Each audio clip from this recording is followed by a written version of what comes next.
En cette période de chasse, les contrôles sont journaliers. Monsieur, bonjour. Oui, bonjour. La police de l'environnement. Veuillez décharger votre arme, s'il vous plaît.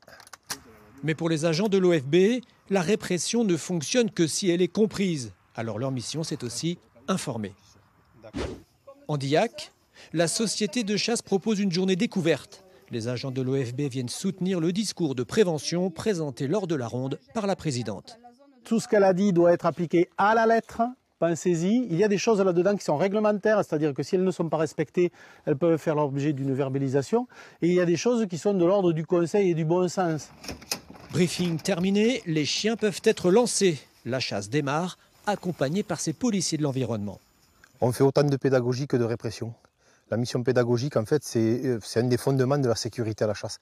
Et c'est souvent à la demande du chef de battu. Le fait qu'une personne en uniforme vienne prêcher la bonne parole et donner des préconisations en matière de sécurité a un certain appui, un certain impact psychologique sur tous les chasseurs et c'est fortement apprécié.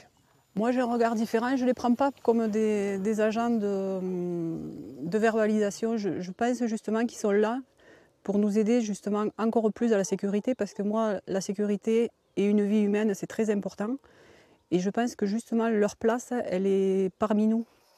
Un message pour faire évoluer les mentalités et ça marche.